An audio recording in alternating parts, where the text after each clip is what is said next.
दोस्तों, जैसा कि आप सभी को बहुत अच्छी तरीके से ज्ञात है कि बीएड वर्सेस बीटीसी का फैसला माननीय सुप्रीम कोर्ट के द्वारा सुना दिया गया है। यहाँ पर बीएड जो है वो प्राइमरी में एलिजिबिलिटी नहीं रखता है, ये बात कही गई। जब हम national council for teachers education NCTE की बात करते हैं, राइट टू एजुकेशन 2009 यानी शिक्षा का अधिकार अधिनियम 2009, साथ में जब माननीय सुप्रीम कोर्ट की बात करें, सभी के सभी बीएड के खिलाफ नजर आ रहे हैं।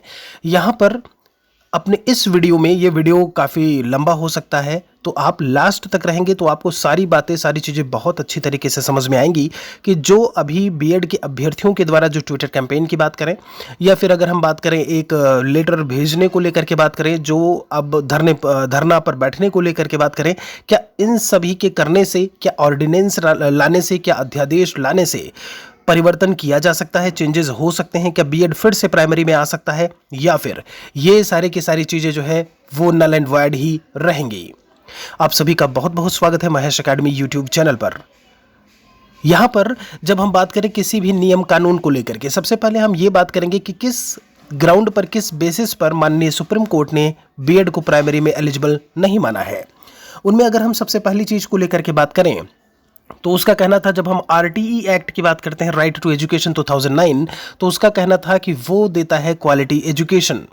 ध्यान रखिएगा, वो क्वालिटी एजुकेशन की बात करता है, वो बेसिक में कहीं ना कहीं जो प्राइमरी टीचर्स हैं उनके लिए बात करता है, जो बेसिक में कोर्सेज बनाए गए हैं उनके लिए बात करता है।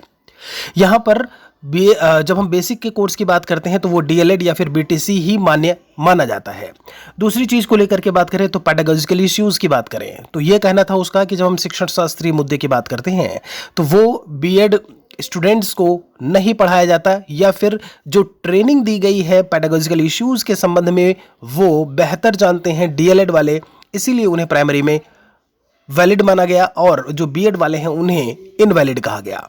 जब हम तीसरे ग्राउंड को लेकर के बात करते हैं तो यह कहा गया कि बीएड जो है वो आपका हायर क्वालिफिकेशन नहीं है, बेटर क्वालिफिकेशन भी नहीं है। किसके लिए? प्राइमरी चिल्ड्रंस के लिए। अभी मैं सारी चीज़ें आपको दिखाऊंगा जो आपका जब हम इस 46 पेज के माननीय सुप्रीम कोर्ट के फैसले की बात करें, या फिर हम राइट टू एजुकेशन की बात करें, या फिर हम national council for teachers education 1993 में आया था उसको लेकर के बात करें, ठीक है, ये बातें इतनी क्लियर होती हैं। तो उन्होंने क्या बोला कि वो हायर क्वालिफिकेशन या बेटर क्वालिफिकेशन नहीं है, बस वो डिप्लोमा इन एलिमेंट्री एजुकेशन के अलावा एक डिफरेंट क्वालिफिकेशन है। बस इतना ही जो है माननीय सुप्रीम कोर्ट ने बोला। उन्होंने कहा आप ये नहीं कर सकते। एनसीटीई के अध्यक्ष ने भी, अभी आपने देखा होगा, जब हम 4 वर्षीय बीएड इंटीग्रेटेड कोर्स की बात करते हैं जो आपका एनईपी 2020 में दिया हुआ है, तो उसमें वो कहीं ना कहीं शामिल हो सकते हैं, वो कहीं ना कहीं पेडागोजिकल इश्यूज उन्हें पढ़ाया जाएगा, वो शामिल हो सकते हैं प्राइमरी तक में। लेकिन उन्होंने भी, एनसीटीई अध्यक्ष ने भी, अभी कल का स्टेटमेंट है उनका ऑफिशियल स्टेटमेंट, उन्होंने भी कहा कि 2 वर्षीय बीएड जो है वो प्राइमरी में शामिल नहीं हो सकता, उन्हें शामिल नहीं किया जा सकता। यहां पर अब चलते हैं, अपने जो तथ्य हैं, जो चीजें हैं उस पर बात करते हैं। आप सभी को बहुत अच्छे से पता है कि कोई भी अगर नियम कानून सरकार को बनाना होता है, चाहे वो हम केंद्र सरकार की बात करें या फिर किसी राज्य सरकार की बात करें, सबसे पहले उसे अपने यहाँ लेजिस्लेचर, विधायिका में, जैसे अगर हम केंद्र की बात करते हैं तो विधायिका लेजिस्लेचर यानी संसद में, राज्य की बात करते हैं तो राज्य में उसे विधानमंडल में एक बिल लाना होता है। क्या लाना होता है? एक बिल लेकर के वो आती है, ठीक है, एक ड्राफ्ट समझिए, ठीक है। वो क्या होगा, आपका पार्लियामेंट में पेश होगा, यानी संसद में पेश होगा। संसद में दोनों सदनों की जब हम बात करें, लोकसभा राज्यसभा, उससे पारित होने के बाद, राष्ट्रपति की मुहर लगने के बाद, वो एक नियम कानून या लॉ बन करके वास्तविक पृष्ठभूमि पर आता है और उसी के हिसाब से जो कार्यपालिका है वो काम करती है, यानी एग्जीक्यूटिव काम करती है, यानी कि मोदी जी काम करते हैं, योगी जी काम करते हैं, आप ऐसे समझ लो, ठीक है। अब यहां पर बात आती है ऑर्डिनेंस को लेकर के, ये अध्यादेश की बात। ये अध्यादेश क्या ऐसे में आ सकता है? क्या अध्यादेश ला करके ये काम किया जा सकता है? तो हम आपको यहां पर बताना चाहेंगे कि ऑर्डिनेंस को समझिए 1-2 लाइन में। ऑर्डिनेंस क्या है, अध्यादेश क्या है? ये अध्यादेश उस समय लाया जाता है, किसके द्वारा लाया जाता है? जब हम सेंट्रल मिनिस्ट्री की बात करते हैं, मतलब जो केंद्रीय मंत्रिमंडल होता है, काउंसिल ऑफ मिनिस्टर्स, जो सत्ता में होते हैं, जैसे मोदी जी के द्वारा ये चीज़ लाई जा सकती है, वो इसे लेकर के आएंगे, ठीक है। तो वो कब लेकर के आते हैं? जब संसद नहीं चल रही होती है, यानी कि लोकसभा या राज्यसभा, कोई भी सदन ऐसे में सेशन उसका चल ना रहा हो, तो इन दैट केस जो ऑर्डिनेंस है वो लेकर के आया जाता है। किस लिए? मान लीजिए किसी नियम कानून की बहुत ही जल्दी, बहुत ही त्वरित तरीके से उसे लेकर के आना है और लागू करना है, उसे पालन करना है। जैसे मान लीजिए कि आप बाइक पर 2 लोग चलते हैं, एक अभी नियम कानून क्या है कि हेलमेट लगाएगा आगे वाला। मान लीजिए कि बहुत ही तत्काल प्रभाव से हमें एक नियम कानून बनाना है केंद्र स्तर पर कि पीछे वाला भी हेलमेट लगा करके चलेगा, क्योंकि उसे बहुत सारे नुकसान हो रहे हैं। ऐसे में जो पीछे वाला हेलमेट नहीं लगाता है उसको नुकसान है। ऐसे में एक ऑर्डिनेंस आएगा और फिर उसमें क्या होगा, वो त्वरित तरीके से लागू हो जाएगा। ठीक है, ये बात हो गई। तो ऑर्डिनेंस के लिए सबसे पहली चीज ये कि आपका संसद जो है वो सेशन में नहीं होना चाहिए, दोनों सत्र सेशन में नहीं होने चाहिए, ये बात हो गई। दूसरी सबसे बड़ी चीज आपकी क्या है, वो ये है कि ये ऑर्डिनेंस आने से पहले ये देखा जाता है कि क्या पिछला कोई नियम कानून है जो इसको वायलेट कर रहा है, मतलब वायलेशन हो रहा है। जैसे मान लीजिए कि कोई पहले कानून बना हो और कहीं ना कहीं आप ऑर्डिनेंस लेकर के आ रहे हैं उसके खिलाफ, तो ऐसे में ऑर्डिनेंस लाना मुश्किल होता है। प्रीवियस जो भी लॉ है, जो भी नियम कानून है, उनको एक बार उनकी जांच जरूर की जाती है। अब यहाँ पर बात कर लेते हैं। आप देखेंगे जब हम आरटीई की बात करते हैं, आपका गवर्नमेंट की बात करें, ये गवर्नमेंट यानी कि आपका सेंट्रल गवर्नमेंट है आपका, ये आपका एनसीटीई 1993 है और ये स्टेट गवर्नमेंट है। जब हम national council for teachers education की बात करते हैं, ये आपका एक कॉन्स्टिट्यूशनल बॉडी है जो संसद से बाकायदा पारित होकर के फिर वास्तविक पृष्ठभूमि पर आई है।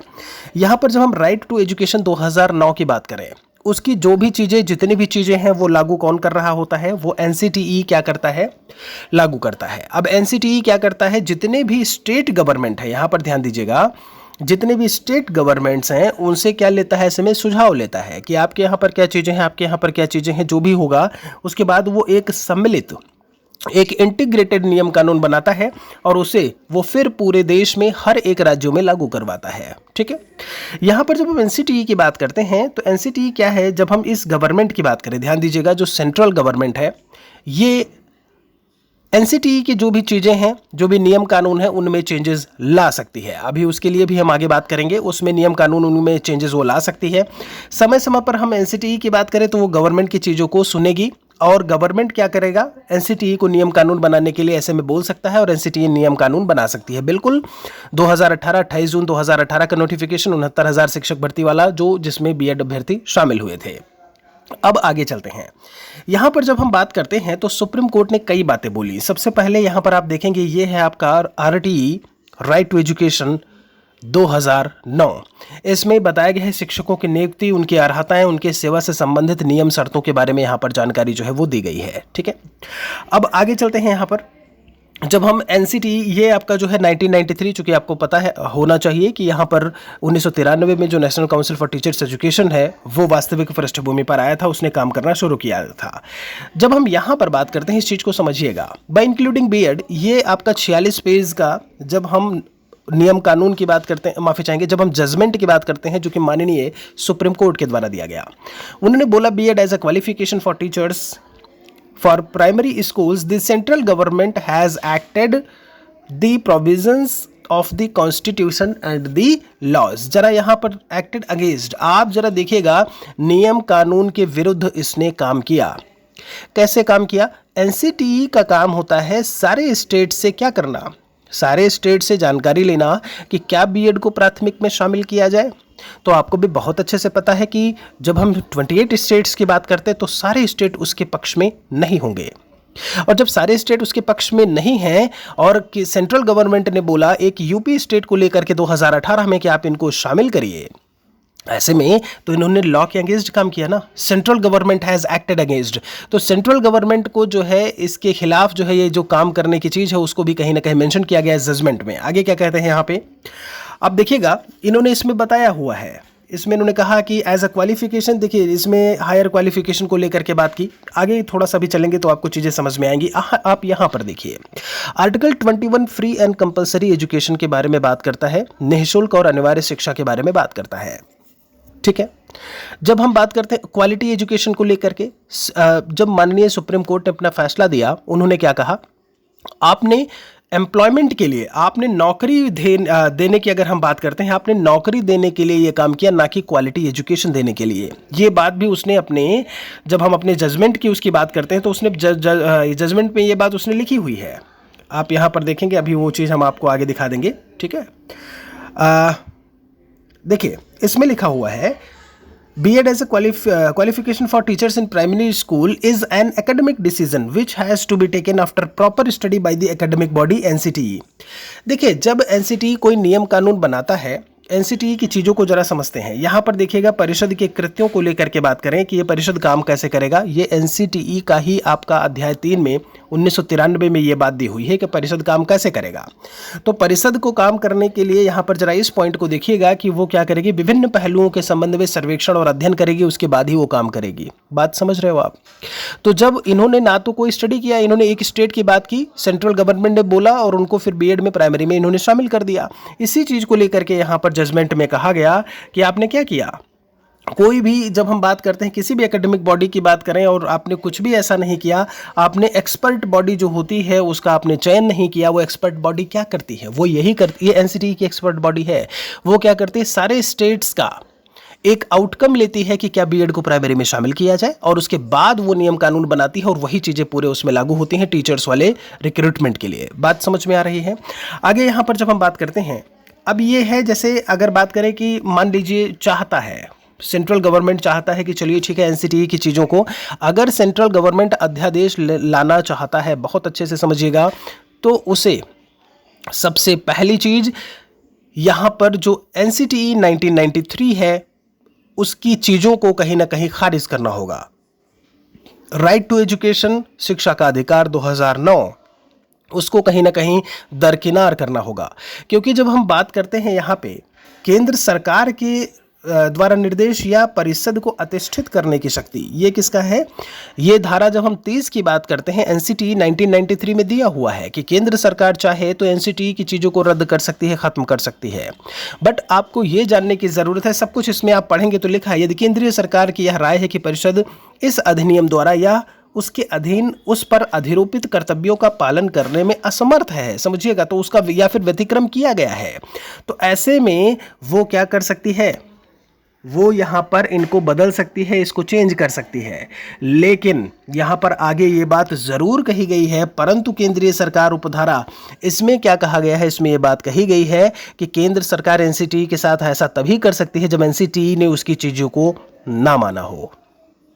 लेकिन ऐसा तो कभी हुआ नहीं। 2018 की बात करें, सेंट्रल गवर्नमेंट ने बोला, स्टेट का, सारे स्टेट्स का कुछ एक आउटकम लिया नहीं और उन्होंने क्या कर दिया, आपका B.Ed वालों को उसमें शामिल कर दिया। तो इस आधार पर भी NCTE को रद्द जो है वो नहीं किया जा सकता है। ध्यान रखिएगा। राइट टू एजुकेशन की बात करें, जब हम शिक्षा के अधिकार अधिनियम की, तो उसमें भी 21A का वायलेशन जो है वो कहीं ना कहीं माननीय सुप्रीम कोर्ट के द्वारा हर एक स्टेज पर बताया गया। आप देखेंगे यहाँ पर ये बात हो गई, 21A की बात हो गई। यहाँ पे देखिए, इन्होंने NCTE को ये भी बोला कि आपने, जब हम 2018 के पहले की बात करते हैं, आपने 2010, देखिए 2004 की हम बात करें, 2007 में बात करें, 2011 में बात करें, तो B.Ed को 2009 से पहले, और उसका कट आप यहाँ पर पेपर में मैंने रखा हुआ है, आप इसको देखिएगा ज़रा। यहाँ पर जब हम RTE के लागू होने से पहले प्राथमिक में B.Ed डिग्री धारकों को 2004, 7 और 8 में शामिल किया गया था। लेकिन जैसे ही RTE लागू हुआ तो NCTE ने मौका दिया था B.Ed अभ्यर्थियों को कि आप क्या करो, ये 6 महीने का प्रशिक्षण प्राप्त कर लो। बात समझ रहे हैं आप? अगर आपने, चूंकि आपको शामिल किया गया था, आप ये प्रशिक्षण प्राप्त करिए और आप आ जाइए। 2018 में शामिल करने के बाद भी 69,000 भर्ती के लिए उन्होंने प्रशिक्षण अभी तक नहीं करवाया है, ये बात भी आपको पता है। तो ये सारी चीज़ें कहीं ना कहीं यहाँ से निकल करके सामने आ रही हैं। आप इसमें कुछ और चीज़ें मैं आपको दिखाऊंगा। देखिए, इसमें पेडागोजिकल इश्यूज़ की जो मैंने बात की थी कि pedagogical course specifically designed for this purpose, और वो भी किसके लिए, DLED के लिए। ये जो फैसला था किसका, माननीय सुप्रीम कोर्ट का, उसका है। The above notification dated 23/8/2010 does not provide B.Ed as a qualification for appointment to the post of primary school teachers. NCTE को यूं समझिए कि एक तरीके से फटकारते हुए माननीय सुप्रीम कोर्ट ने कहा कि 2010 में आपने B.Ed को शामिल नहीं किया, तो जब आप 2018 का कानून बना रहे थे तो क्या आपने प्रीवियस अपनी चीज़ों पर ध्यान नहीं दिया कि उसमें B.Ed को शामिल नहीं किया गया है। ये बात भी कहीं ना कहीं जो है वो कही गई। देखिए, इसमें कहा गया है, letter this notification was amended but B.Ed was never include till the, देखिए इसमें नोटिफिकेशन डेटेड, ये बाद में उनको जो है इंक्लूड किया गया। ये बात भी लेकर के यहाँ पर जो है कहीं ना कहीं सामने आई। ठीक है, पेडागोजिकल इश्यूज़ की मैंने आपको बात कर दी। देखिए, इसमें लिखा हुआ है B.Ed कैंडिडेट्स हु आर देखिए, not fully trained to take up primary classes, ये बात भी उसने यहाँ पर कही कि वो प्राइमरी क्लासेस को पूरी तरीके से लेने के लिए ट्रेंड नहीं किए गए हैं। ठीक है, चलिए ये इतनी बातें हो गई। जो अभी मैंने हायर क्वालिफिकेशन की बात की थी, नॉट अ हायर क्वालिफिकेशन और अ बेटर क्वालिफिकेशन, ये एक डिफरेंट क्वालिफिकेशन है। ठीक है, चलिए तो कुल मिलाकर के दोस्त, अगर हम यहाँ से बात करें, इस पूरे बैकग्राउंड को लेकर के यहाँ से बात करें, ये तो डेक्कन हेराल्ड में कुछ चीज़ें दी हुई थी, वो भी मैंने यहाँ पर जोड़ दी हैं।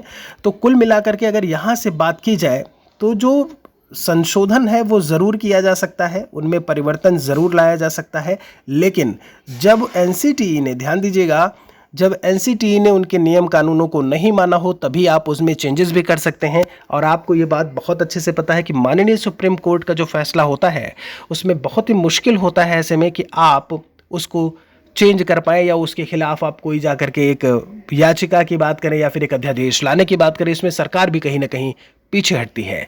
तो अध्यादेश लाने से पहले ये देखने की ज़रूरत, पहली चीज़ तो ये कि आपका संसद सत्र में ना हो, ये तो कोई आपका एक फर्स्ट ग्राउंड हुआ। दूसरा ये कि क्या नियम कानूनों को वायलेट तो नहीं कर रहा है।